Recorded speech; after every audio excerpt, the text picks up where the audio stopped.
లో 2 లక్షలు 3 లక్షల రూపాయలు మనకి ఉన్నట్టే లెక్క. హాస్పిటల్కి వెళ్తే మనల్ని ఉచితంగా చూసి పంపిస్తారు. ఒక గొప్ప ధనికుడు వెళ్ళి వైద్యం చేసుకునేటటువంటి ఆసుపత్రిలో మనం కూడా వెళ్ళి వైద్యం చేయించుకునేటటువంటి అవకాశం ఉంటుంది అని చెప్పి ఆలోచన చేసినటువంటి ముఖ్యమంత్రి రాజశేఖర్ రెడ్డి గారు. ఇవాళ ఆరోగ్యశ్రీ పరిస్థితి ఈ రాష్ట్రంలో మనం చూస్తున్నాం ఏ రకంగా ఉంది. తండ్రి కంటే ఒక అడుగు ముందుకు వేయాలనేటటువంటి ఆలోచనతో జగన్మోహన్ రెడ్డి గారు అసరా అనేటటువంటి కార్యక్రమాన్ని కూడా పెట్టి ఆ పథకం ద్వారా ఏదైతే మనం ఆపరేషన్స్ కానీ ఏదైనా చేయించుకుంటే ఇబ్బంది పడకూడదు, మనం కొన్నాళ్ళ పాటు ఇంట్లో ఉంటే అక్కడ ఇబ్బంది పడకుండా ఇల్లు గడవటం కోసం ఆయన అసరా పథకాన్ని ప్రవేశపెట్టి మనకి ఆర్థికపరమైనటువంటి చేయూతనిచ్చినటువంటి ముఖ్యమంత్రి ఎవరు అంటే జగన్మోహన్ రెడ్డి గారు. ఇవాళ ఈ రాష్ట్రంలో చూస్తున్నాం ఏ రకమైనటువంటి పరిస్థితులు ఉన్నాయి. 2019లో మన జగన్మోహన్ రెడ్డి గారు అధికారంలోకి వచ్చాక 2020 నుంచి 2022 వరకు ఆ 3 సంవత్సరాలు మనం అనుభవించినటువంటి మానసికమైనటువంటి శారీరకమైనటువంటి బాధలు ఎన్ని రకాలు కరోనాతో అనేటటువంటి ప్రతి ఒక్కరూ ఒకసారి గుర్తు తెచ్చుకుంటే ఆ రోజున ఈ రాష్ట్రాన్ని మొత్తం ప్రపంచాన్ని అంతా గడగడలాడించినటువంటి కరోనా మాత్రం ఏ రకంగానూ పూర్తి స్థాయిలో ఇబ్బంది పెట్టలేకపోయింది అనేటటువంటి వాస్తవమైనటువంటి విషయం.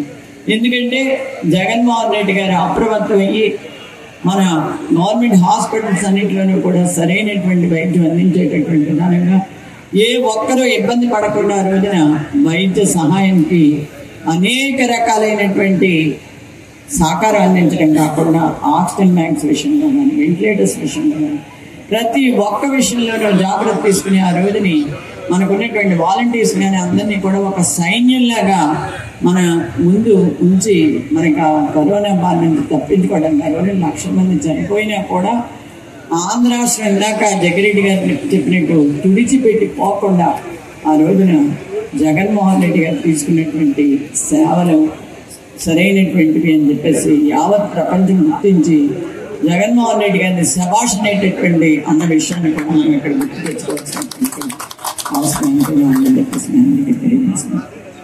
17 మెడికల్ కాలేజెస్ బహుశా ఆంధ్ర రాష్ట్ర చరిత్ర కాదు, మన దేశ చరిత్రలోనే ఒక ముఖ్యమంత్రి ఒక్క 5 సంవత్సరాల కాలంలో 17 వైద్య కళాశాలను తీసుకురావటం అన్నది నిజంగా శిరస్సు వంచి జగన్మోహన్ రెడ్డికి ప్రతి ఒక్కరం పాదాభివందనం చేయవలసినటువంటి అవసరం ఉంది. కరోనా లాంటి విపత్కర పరిస్థితులు ఇంకా ముందు చాలా ఎదుర్కోవాల్సినటువంటి పరిస్థితి వస్తుంది. ఇవాళ కాలుష్యం కోరల్లో చిక్కుపోతున్నాం. మనం అనారోగ్య పరిస్థితులు చాలా వాటిని ఎదుర్కోవాలని చెప్పేసి ప్రపంచ ఆరోగ్య సంస్థ చెప్తుంది.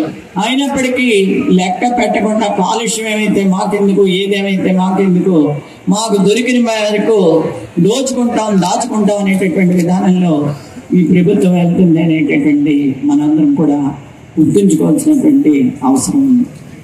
17 కాలేజెస్లో 5 కాలేజెస్ ఆల్రెడీ బిల్డింగ్స్ కంప్లీట్ అవడం జరిగింది. నంద్యాల కానీ, మదనపల్లి కానీ, పులివెందుల కానీ, రాజమండ్రి కానీ, ఏలూరు కానీ కొన్ని చోట్ల తరగతులు ప్రారంభమై ఆల్రెడీ విద్యార్థులు 2వ సంవత్సరానికి 3వ సంవత్సరానికి వచ్చినటువంటి పరిస్థితులు ఉన్నాయి.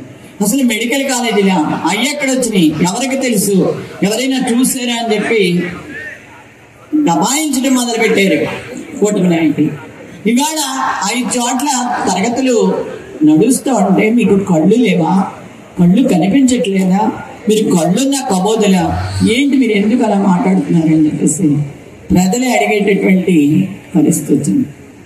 అంటే మీ తాతగారి సొమ్మ ఇది, మీ అబ్బ సొమ్మ, మీ ఇష్టం వచ్చినట్టు దేన్ని పెడితే దాన్ని మీ కాల్సినకి అమ్ముకోవడానికి ఆంధ్ర రాష్ట్రం ఏమన్నా మీ జగ్గీరా అని చెప్పేసి ప్రశ్నిస్తున్నాం. ఎందుకు మీరు ఇటువంటి చర్యలు తీసుకుంటారు?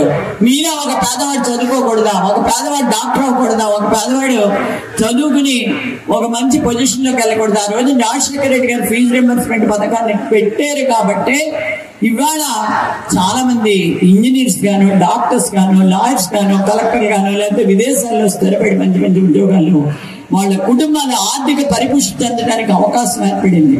తండ్రి కంటే ఒక అడుగు ముందుకేసి ఒక పేద ప్రజల కోసం నిరంతరం నేను పోరాడుతాను అనేటటువంటి ఆలోచన చేసినటువంటి జగన్మోహన్ రెడ్డి గారు ఆయన చెప్పింది ఒకటే, అమ్మ ఒడి పథకం ద్వారా ప్రతి పేదవాడి ఇంట్లోనూ కూలి పనులకి నాలి పనులకి పంపించకూడదు, ఎవరిళ్లలోనూ పాచి పనులకి కాదు వెళ్ళవలసింది.